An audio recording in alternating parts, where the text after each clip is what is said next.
Good evening and welcome to the penultimate show of the series, and with 2 games to go and Paul Merton only 4-2 ahead, Ian Hislop has everything to play for, apart from a victory of any sort. In the news this week, at Westminster Tube Station, Transport Police are unimpressed by a fare dodger's excuse about a broken ticket machine.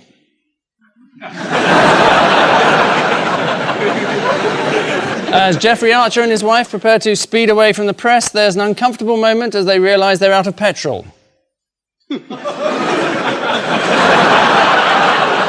And on his triumphant journey home from Crufts, the intelligence of the world's cleverest dog is called into question.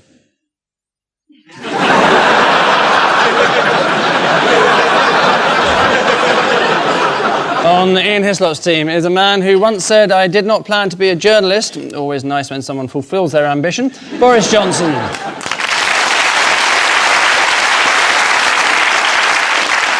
And with Paul Merton tonight is the editor of The Independent on Sunday, who last appeared on this show the same week as Boris Johnson, and for some reason known only to the BBC, rebooking them both works out cheaper than showing the repeat.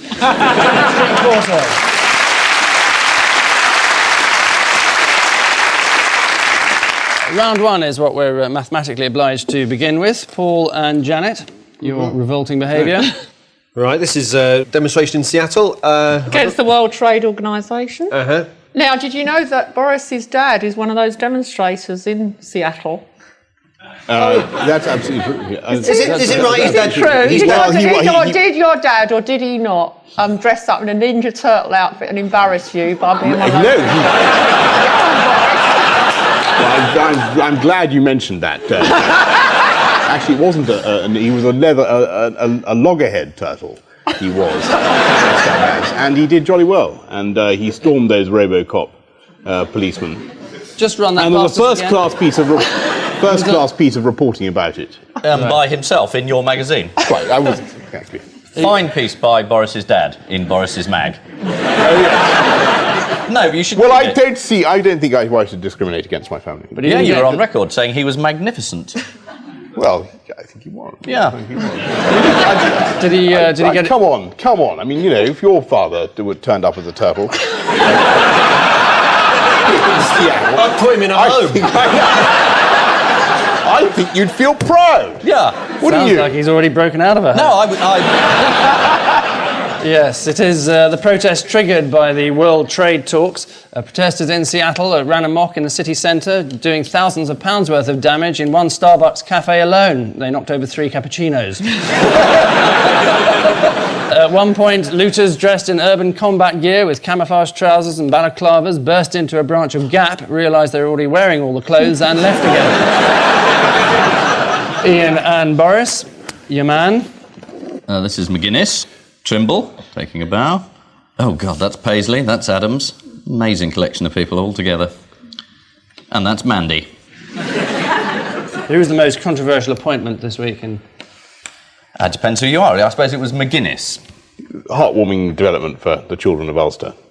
They have a new education minister, that's the point that Ian's making. And he'll give them the benefit of his experience in key subjects. You're winding down, Boris. Key subjects not normally on the curriculum, you know. Right, such as? Are we allowed to say, bomb making and... It will be interesting in the playground, won't it? Is fighting compulsory now? Before you go on a cross-country run, they give you a 3-minute warning. And who officially handed over all the powers then? The Irish Republic? Yeah. And Downing Street. The Queen handed over her Did powers. she? Yeah. Yep. It was very good of her, wasn't it? She's had a busy week going to the Royal Variety Performance, handing over powers and all that. Opening the opera, all those dresses. Joe Pasquale. Is he a minister in the new assembly? For helium. Were you at the opera, opening of the Royal Opera? Yeah, I was at the opera, and it was really nauseating. Boris, I'm sorry. Sorry. My godmother was a ballet dancer, and I went to the opera and the Royal Ballet. Just because I talk like this doesn't mean, Boris, don't get classist with me. Well, I didn't get classes with you. Hey, I didn't get... That's unfair. Let's hang him. Yeah.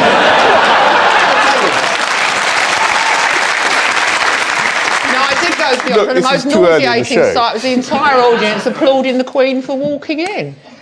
I mean, it's incredible. It's enough to make you want a republic even sooner. What's wrong with the Queen? Because everyone was looking at the Queen's dress instead of Janet's.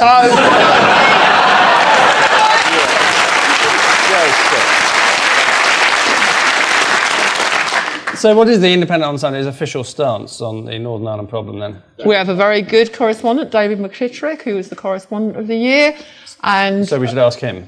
No. Well, he is a correspondent. You should ask him. Well, the week before last, I had breakfast with Sinn Féin. So there you go. Not all of them. Well, the whole of Sinn Féin. No, with Mitchell McLaughlin. Who picked up the bill for that then? He came into the independent offices in Canary Wharf and had coffee with me. Right, so who They paid for shut the you coffee? up, hasn't he? It's pretty decent of it. That was the thing he tried to blow up about 4 years ago. I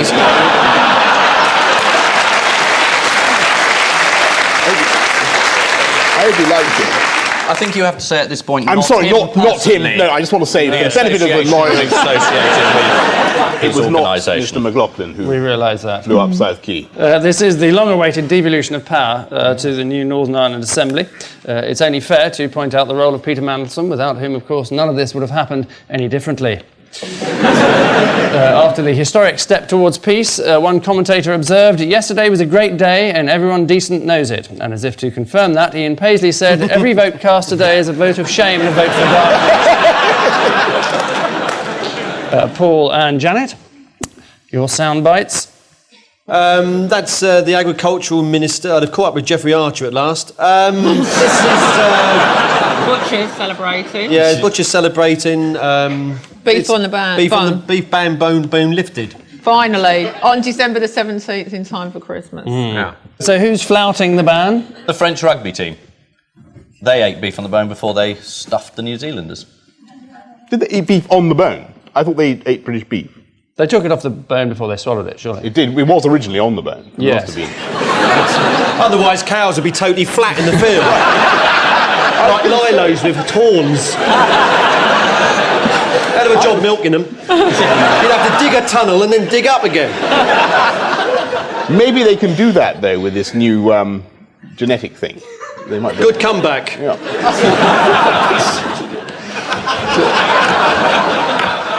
Did you come across many mad cows on your rambles? Well, yes. They I got think very you should ask the frisky. Ramblers.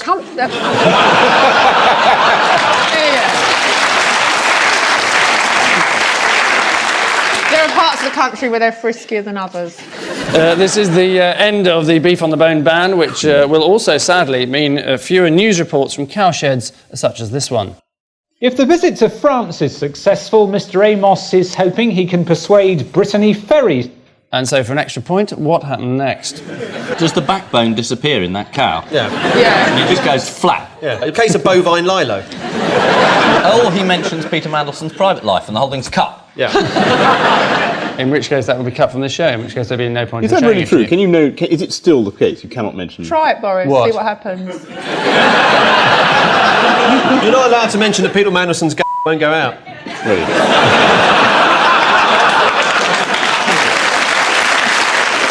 Could you do a sort of IRA type dubbing thing so that they, what they used to do is, could you have an actor saying it? I think almost certainly No. not, Boris. Well, try it, Boris. You move your lips and I'll do the bit. Right, Peter Mandelson is. That should be all right. That should be all right. We'll go away with that. Excellent. I don't know what he's complaining about, the great big Mary. So, is it, does a cow at the end turn around and say something?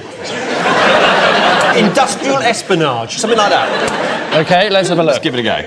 If the visit to France is successful, Mr. Amos is hoping he can persuade Brittany Ferries to start.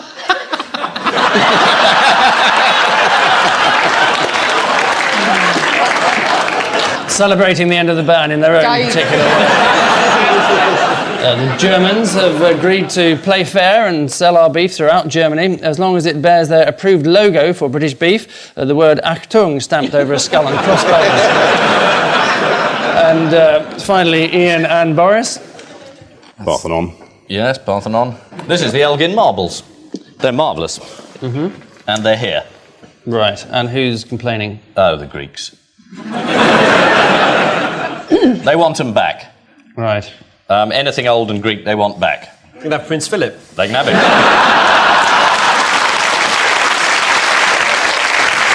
Now you can have a party in front of them, apparently, at the British Museum, where the waiters and waitresses dress up in kind of mini Grecian-style tunics, and you can have a Grecian theme party. If we have that party next year, it'll be called Grecian 2000. What are you moaning about? You got into nothing, didn't you? So, Boris, what's the Spectator's editorial stance on this? I think, obviously, the marbles, in an ideal world, should have remained in the Parthenon on the Acropolis, if you really want my answer, and then that would have been wonderful. On the other hand, they're there in the British Museum, and it would ruin the British Museum to take them away. We could have a perfectly good cast made and all that kind of thing. And send the cast back to them and keep the real ones here? Yep.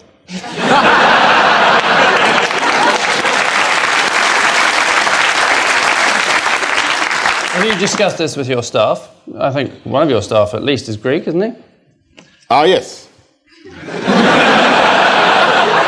Is this Tacky? Tacky. It is Tacky, yes.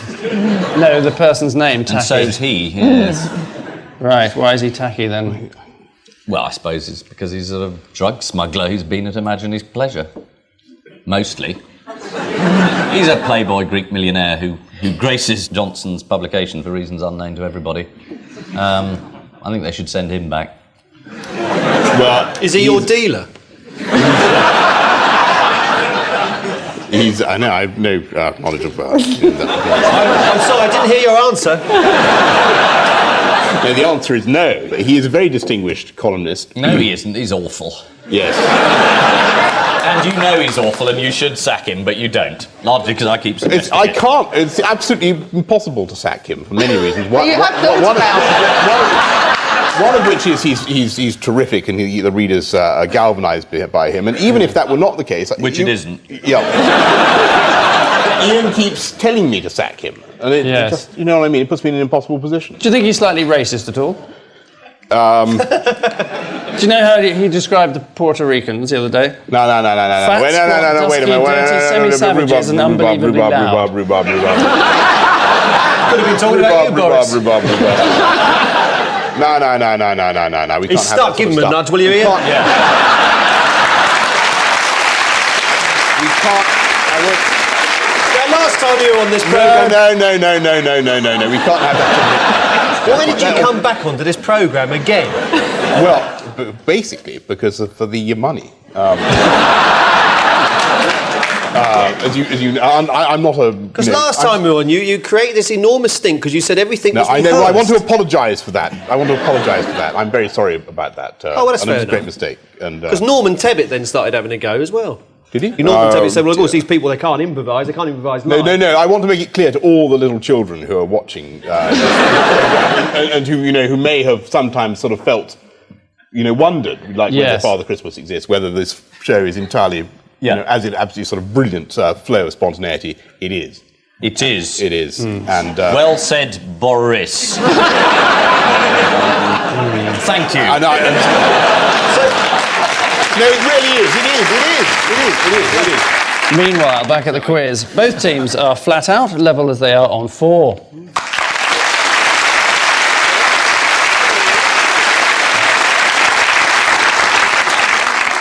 Like round 1, and a few of us did, our second round involves identifying news stories, but from a cryptically amusing tabloid headline. So, Paul and Janet, your ribald revolver is the amazing Technicolor Queen coats. Well, this is, I think it was Monday. She went to the Royal Variety performance wearing a very multicoloured Harley Queen, as I think some people called it, sort of effect. We can have a look at the dress here if you want to. There you are. Look at She's it. radiant. Well, quite honestly, that colour yellow on the bottom half, the dark blue would have been much more flattering. So I'll leave it at Can you that. stand up, Janet? I'm in leather. Look, there's nothing wrong with my outfit. Oh, I'm going to hurt. Well, No, you're right. nothing wrong. Very nice. It's beautiful.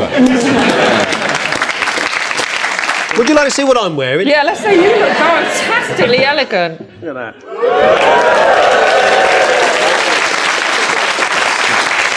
turn, Boris.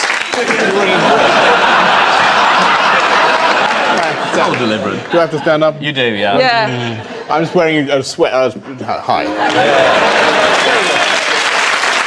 Ian. Go on. Has he got the dress on? No dress.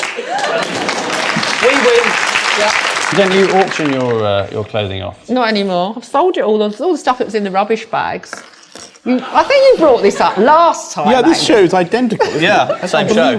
What do you do with your old suits? Yeah, Angus, where can I go? Where's Yours, them? we could be the same size. I'm wearing them. You're not wearing all 150 of them now. Sure, I bet he's got an auction coming up at Sotheby's. No, he wouldn't take the risk, whereas you just went up there, said, people can bid for my clothes, and they I don't didn't. care. And then I've been derided when some of them didn't fetch very much money. Well, I'm not surprised because some of them were described apparently as slightly perished under the armpits. Are you assuming that I sweat? An old colleague of yours apparently said that you'd done for fashion what the M25 had done for hedgehogs. Who is that? What do you mean, an old colleague? I haven't got his name. So you're passing on. Yeah, You're passing on. that sounds That's fishy a to rather me. sexist, You made that up. pathetic remark. You've got to have miles more clothes than me. I like this pot calling the kettle black. Every time I've seen you on TV, you've got a new suit on. Is that sexist? Well, No. you just made a sexist remark about my wardrobe and M25 and hedgehogs or something. It wasn't sexist, it was personal, Janet. You mustn't confuse this.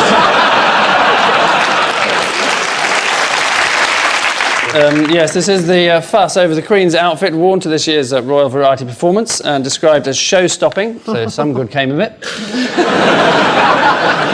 When the Queen entered the theatre wearing her multicoloured Harlequin-style blouse, one stunned onlooker said, "We only realised it was her because of her trademark white gloves." Although surely being on all the nation's stamps and banknotes for the last 50 years must have helped. Ian and Boris, your acrobatic header. Winner brings the house down. Oh, yes. This is the Turner Prize. This is a bloke who does video art, and he did a recreation of a scene in a Buster Keaton movie where a house falls down and the bloke is standing in the window. But this has already been done by Buster Keaton, but he's done it again, so it's art. And he's done it very slowly, so it's very good art. Do you know, sometimes I do wonder about you, Ian. What do you wonder, Janet? Is it really necessary to be such a Philistine? Just out of interest, what kind of art do you have on He's your got a bed? lovely Athena Reproductions. It's a tennis girl with no shorts scratching her ass.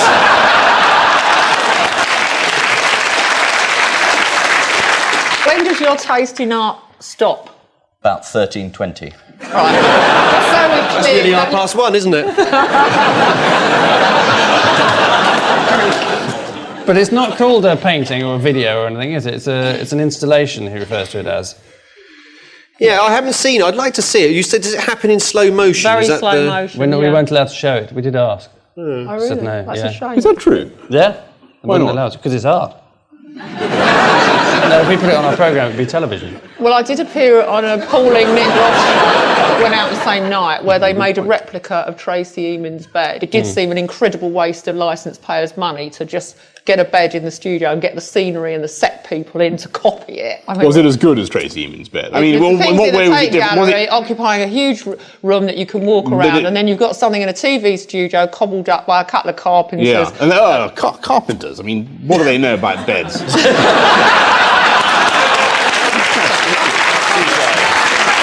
Boris, what art do you have on your bedroom wall? Well, I paint myself, actually. To be Do honest. you? Yeah, I do. Yeah. Do you get into bed before you're dry?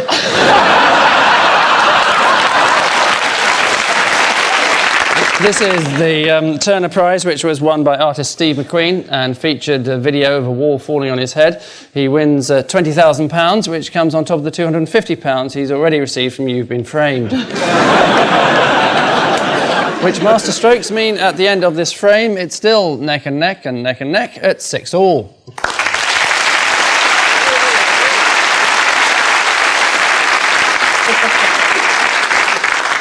Find the odd one out is what we do in round 3, with a level of success that's as consistent as it is low. Just one per team this week. Ian and Boris, your fictional creations are James Bond, Boris Johnson, Prince William and Douglas Hurd.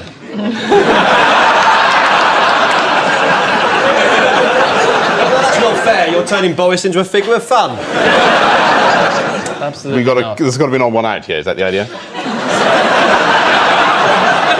I think it's poor Hurd. Is the only one in pain? James Bond has got a licence to kill. Yep. And he's an old Etonian. Yep. They're all old Etonians. Except him, who's a present Etonian. He's still there. I could give you a clue. Go on then. It's about being top of the pops. They're all in pop. Were you in pop? Pop. Yes, I was in pop. Right. William is in pop, which is a prefect society, an elite society that vote each other in. Boris obviously was. Bond wasn't, Hurd was. Hurd was, yes. Is the right answer. Thank you. The answer is they're all poppers, the name of an elite society at Eton, except for James Bond, who was kicked out of Eton, in fact, after only 2 terms. I've never heard of this pop. What does pop stand for? What does pop stand for? Oh, no. What are you doing under the table, Boris? You're not going to pop now, are you? Don't wipe your hair, for God's sake. It's like that film, The Trouble with Mary. It'll be like that. The Daily Mail recently reflected on the careers of all the poppers in 1982 to show how many of them, like Earl Spencer, had gone on to become the leading lights of their generation, while others, for some reason, had sunk without trace. Oh, no. This won't get on TV. Everyone's going to love you. Oh, Jesus Christ. Sweet little face. Yeah. You haven't changed a bit. Paul and Janet, Barbara Windsor, Boris Johnson, Margaret Thatcher and Judy Finnegan. They've all suffered from premenstrual tension and the menopause, apart from Boris, who went straight from being a boy to having the kind of male menopause without any pause, without anything between. She's right. Is it about being blonde? It's something that 3 of them have that you were once advised to have. Elocution lessons. Oh, no, not this one.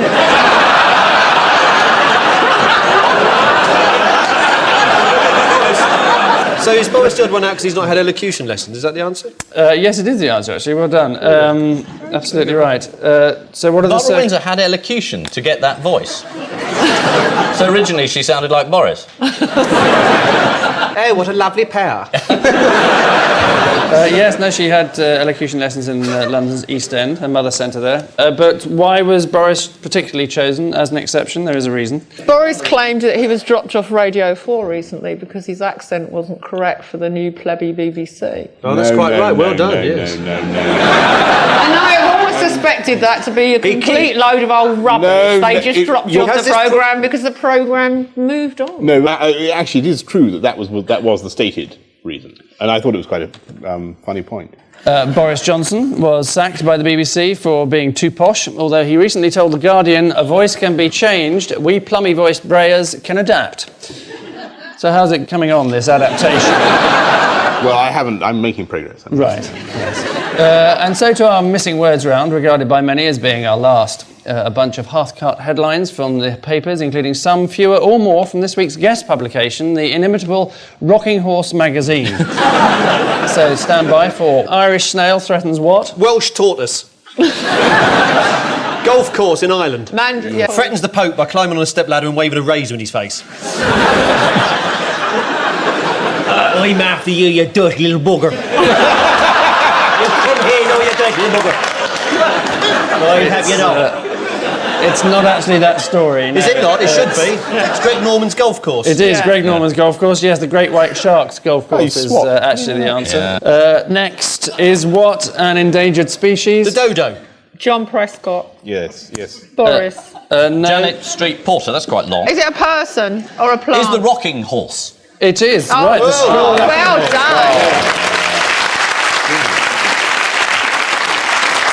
That's right. As featured in Rocking Horse magazine, a question posed by Auntie Jackie in her agony column, who for some reason seems to be naked from the waist down. Let's have a look. Cool.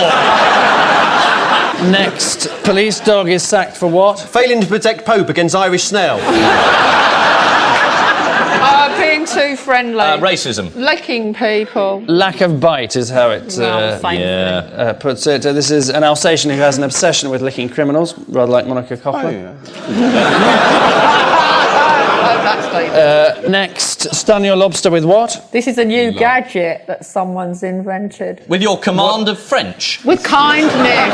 What does the invention involve? Electric shocks. Electricity. Volts. 110 volts. Thank you. Is the answer. Before being dropped into boiling water, if you want your lobster to suffer less, you can stun it with 110 volts, immerse it in fresh water for 2 hours, or order the chicken. And why is it so much? Because 110 volts is quite a lot. They only scream at that voltage. They're very bad conductors, apparently. Really? Well, I didn't want to do the joke. You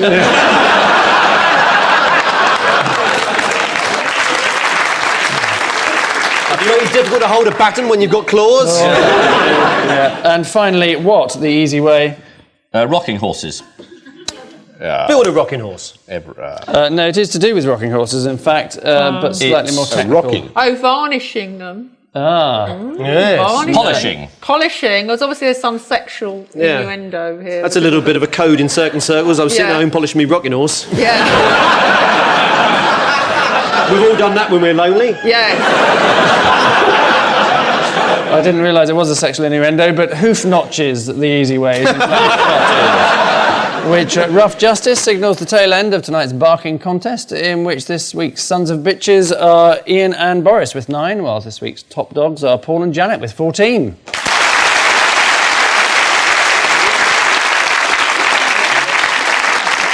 But before we let them loose on society, there's the moral obligation of our caption competition to endure.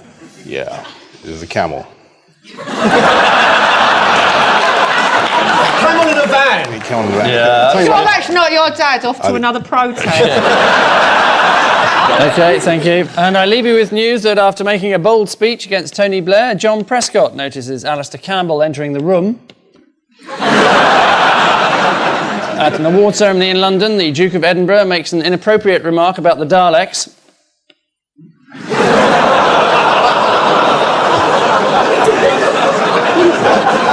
And after returning from a stroll in the back garden, there's a worrying sight in the hall for Geoffrey Archer. Good night.